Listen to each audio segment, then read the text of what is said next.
IG साहब थे, वो कायमा कमेटी के में पेश हुए, उन्होंने कहा जी कि पुलिस इसलिए क्राइम नहीं कंट्रोल कर पा रही कि वो तो यलगार को रोक रही है मुसलसल। इस्लामाबाद के ऊपर आए रोज यलगार होती रहती है, तो पुलिस तो सिर्फ उस काम में इन्वॉल्व होगी, शहर तो अब उसकी प्रायोरिटी रही नहीं। एक रियलिटी तो है ही, रियलिटी भी है, और जो क्राइम है वो अनएम्प्लॉयमेंट की वजह से है। कितनी दुनिया बेकार है। ये जो यंग लड़के हैं, करोड़ों अरबों रुपए लोगों ने फीसों में दे दिए, जो सब 25,000 रुपए की नौकरी अवेलेबल नहीं है, इंडस्ट्री बंद होगी, बुरा हाल है। तो वो फ्रस्ट्रेशन है लोगों की जो ये क्राइम कर रहे हैं। उनको जाली मतलब इसमें एक एलिमेंट है अफगानी लोगों का, वो भी क्राइम करते हैं, लेकिन हमारे जो अगर पढ़ा लिखा आदमी को क्राइम कर रहा है तो वो बेचारा क्या करे, घर से ताने मेने, नौकरी बाहर है नहीं। तो वो ये काम, जब भी आप एम्प्लॉयमेंट देते हैं तो आप इजी होते हैं, आपकी सोसाइटी इजी होती है। एक बंदे को जॉब दे, पुलिस का काम आधा रह जाता है, क्राइम नहीं करेगा, अदालतों में केस नहीं जाएगा, उनका काम आधा रह जाता है, जेलें नहीं भरेंगी। इस वक्त ये जो हडियाला जेल है ये 2200 लोगों के लिए, 7,500 आदमी है। आप खुद अंदाजा कर ले, 2200 की कैपेसिटी में 7,500 लोग उस जेल में रहते कैसे होंगे। इसको तो उन्होंने 3-4 कमरे दिए हुए हैं बानी को, वरना तो इसको भी उसी तरह रखा जाता है जैसे ये इंस्ट्रक्शन करता था बाकियों के लिए। तो मकसद ये है कि ये जो सारा सोसाइटी का फैब्रिक है वो एक पुलिस नहीं कंट्रोल कर सकती या एडमिनिस्ट्रेशन नहीं कर सकती, इसको सब में शामिल होना है। ये वाइस वर्सा चीजें जो है एक दूसरे को सपोर्ट करती है ना। अनएम्प्लॉयमेंट है, क्राइम बढ़ेगा, सिंपल उसूल।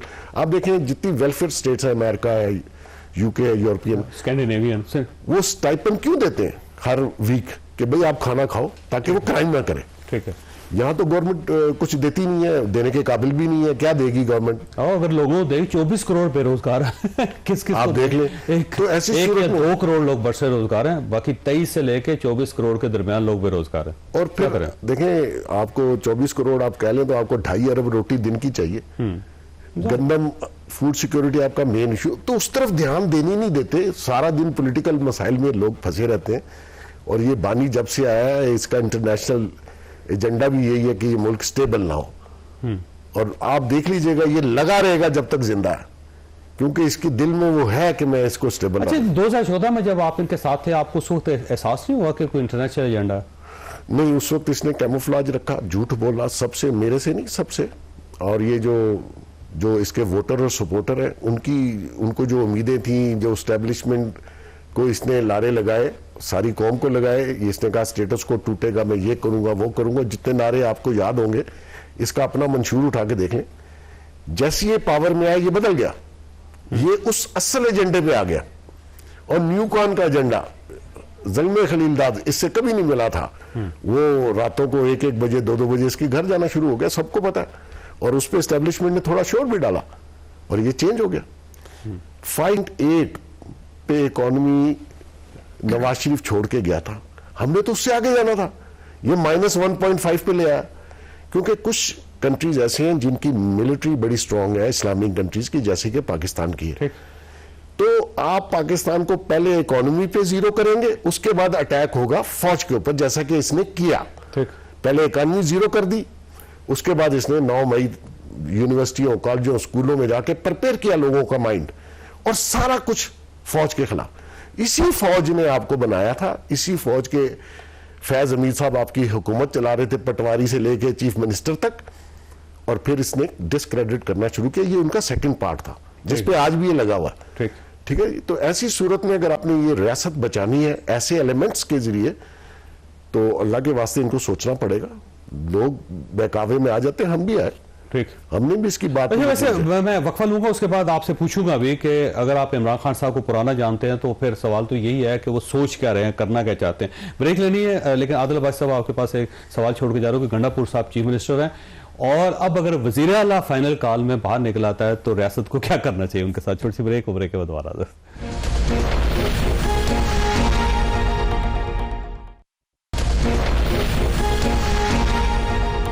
प्रोग्राम में दोबारा खुश आमदीद। आदिल अब्बासी साहब, गंडापुर साहब मुझे लगता है पिछली मरतबा उनको फाइनल वार्निंग दी गई थी इसलिए वो इस बार थोड़ा सा पीछे पीछे हैं और वो नहीं चाह रहे कि ये 24 नवंबर का ऐलान वो खुद करते या कोई बहुत खौफनाक किस्म का बयान देते। वो ये कह रहे हैं कि कफन बांधे हुए हैं, इस बार जाएंगे वापस नहीं आएंगे, और घर वालों को सोचना चाहिए कि अब नीयत नहीं आ रही और उसके बाद वो जनाजा पढ़ लें वगैरह वगैरह। लेकिन इस तरह शायद वो जिस तरह पिछली बार किया था इस तरह वो इस बार बाहर ना निकलें, क्योंकि उनको खतरा है कि कहीं उनकी गिरफ्तारी में ना हो जाए। तो पहला चीफ मिनिस्टर होगा जो गिरफ्तार भी हो जाएगा। वो शेर का दूसरा मिसरा पढ़ देता हूँ, लहू गर्म रखने का है ये बहाना। सर वो चीफ मिनिस्टर हैं, वो ये ना करें तो और क्या करें। जिन्होंने उनको चीफ मिनिस्टर बनाया उन्होंने उनको भी खुश रखना है, अपने क्राउड को भी खुश रखना है, अपनी फॉलोइंग को भी खुश रखना है, अपने सूबे के लोगों को भी खुश रखना है जो उनका वोटर सपोर्टर है। तो वो अपनी जगह बयानबाजी में सबसे टॉप पे। आप मुझे बताएं कि गंडापुर साहब से सख्त बयान आपने पीटीआई में किसी का सुना?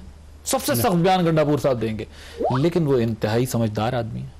वो जेल जाके भी यही पैगाम देते हैं कि मैं आपके लिए रास्ता बना रहा हूं, और रास्ता बनाने वालों के पास भी जाकर ये कहते हैं कि मैं उधर मनाने की कोशिश कर रहा हूं। अब गंडापुर साहब एक ऐसी मुसीबत में जाके फंस गए जहां उन्हें ये फैसला करना पड़ेगा कि वो अडियाला की बात पर चलते हैं या अडियाला वाली बात पर ही खड़े होते हैं, या फिर वो जहां पर बात करने जाते हैं और चाइना चौक लेफ्ट कर जाते हैं उन्होंने वहां जाना है। अब वो डबल गेम ज्यादा देर नहीं खेल, यही कह रहे हैं कि मैं वापस नहीं आऊंगा। जी जी, हम गए तो गए। मैं टू बी ऑनेस्ट मैं ज्यादा संजीदा नहीं लेता इस मसले को। उसकी वजह यह है कि गंडापुर साहब की आपको चाहिए अपने प्रोड्यूसर को कहें एक ट्रेल आपको निकाल के दिखा देंगे कि वो हर दफा क्या कहते रहे कि मैं आके क्या करूंगा। या वाली सामने वाली रोड पे एक बोतल शराब के ऊपर कैसे भाग रहा था। नहीं वो शायद की बोतल थी।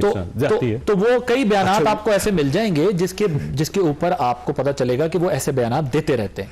लेकिन अब उनके लिए प्रॉब्लम यूं होती जा रही है क्योंकि वो उनकी फैमिली अब एक्टिव हो रही है खान साहब की, और वो बयानात दे रहे हैं, सारा कुछ कर रहे हैं। लेकिन मुझे अभी भी लगता है गंडापुर साहब कि गंडापुर साहब अभी भी कोई ना कोई रास्ता जरूर निकाल रहे होंगे कि इस अटेम्प्ट के बाद भी कोई थोड़ा मोटा हम रिलीफ जो है वो हासिल कर लें। और मुझे नहीं लगता जो लोग इतने परेशान हैं कि खान साहब ने अगर फैसला कर लिया तो ऐसा होगा।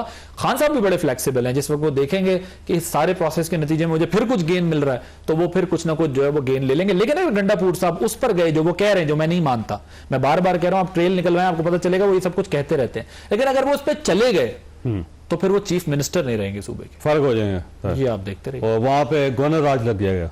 अब वो जब राज लगेगा तो तब अच्छा मनीषा ये फरमाइएगा सर, ये 24 नवंबर क्यों मुझे इमरान खान साहब के लिए इतना क्यों इंपॉर्टेंट है ये नवंबर और 24 नवंबर? वो 1-1.5 महीना 2 महीने मौखर भी कर सकते थे ताकि मौसम अच्छा हो जाता। इतनी सर्दी में उनके वर्कर्स को बाहर ना निकलना पड़ता। अब हीटिंग का बंदोबस्त करना पड़ेगा, खाने का बंदोबस्त करना पड़ेगा, टेंट्स का बंदोबस्त करना पड़ेगा। आखिर लोगों का इतना खुले आसमान के नीचे रहना आसान काम नहीं होगा। तो 24 नवंबर क्यों इंपॉर्टेंट है उनके लिए? तो सब आपको याद है कि जब फैज हमीद साहब को हटाया गया था बतौर DGISI, तो ISPR ने फौज ने पहले इशू कर दिया था पोस्टिंग ऑर्डर और सारा कुछ, लेकिन इमरान खान साहब उस पर डटे रहे। फिर एक खास तारीख का उन्होंने बताया कि उस दिन होगा और उस दिन वो अपना ओहदा छोड़ेंगे। तो शायद कोई खास तारीख उनकी अहलिया मोहतरमा बुशरा बीबी साहिबा ने बताई हो अपने हिसाब के तवस्सुत से कि वो उस तारीख पर आप एहतजाज करें तो आपको फायदा होगा। मुझे तो यही लॉजिक समझ आती है। लेकिन फ्रैंकली अगर देखा जाए तो एहतजाज से फायदा कोई हासिल नहीं होता। और जो गंडापुर साहब की पोजीशन है, मुझे लगता है गंडापुर साहब के वो इतने ज्यादा एक निजाम और इस हर चीज का हिस्सा है कि वो हर एक को खुश करते फिरते हैं। जाहिर बात है उन्होंने फिर अपनी तड़ी भी लगानी होती है, लेकिन उनको ड्रेस डाउन भी कर दिया जाता है जब जरूरत होती है।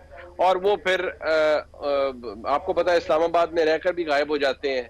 फिर वो 12 जिले क्रॉस करके, जिनका ज्योग्राफी आज तक मैं नहीं समझ सका, वो खैबर पख्तूनख्वा भी पहुंच जाते हैं। तो गंडापुर साहब तो इस निजाम का हिस्सा है। या आप जर्मनी जापान का बॉर्डर समझे तो हाँ, मतलब और जो उनका दिल करता है वो कर लेंगे। वो आएंगे या थोड़ा बहुत धाड़ेंगे, कोई बातें करेंगे, लेकिन कोई उससे कोई एक्चुअली कोई बेनिफिट नहीं मिलेगा पाकिस्तान तहरीके इंसाफ को। और मुझे लगता है कि जो प्राइम ऑब्जेक्टिव है इमरान खान साहब का, वो शायद तसादुम है कि तसादुम से कोई अपॉर्चुनिटी निकल आए। ठीक बेग साहब, क्योंकि इमरान खान साहब को पुराना जानते हैं तो अब सवाल फिर वही है कि वो क्या सोच रहे हैं इस वक्त, क्या करना चाहिए? ये जो कुछ मखसूस लोग होते हैं लाइफ में जो सिर्फ ब्लफ करना जानते हैं, अगर आप उनका ब्लफ कैश करवा लें तो यकीन करें वो धड़म से जमीन पे बैठते हैं। इसकी ये आदत है, ये बातें बहुत बड़ी बड़ी करता है।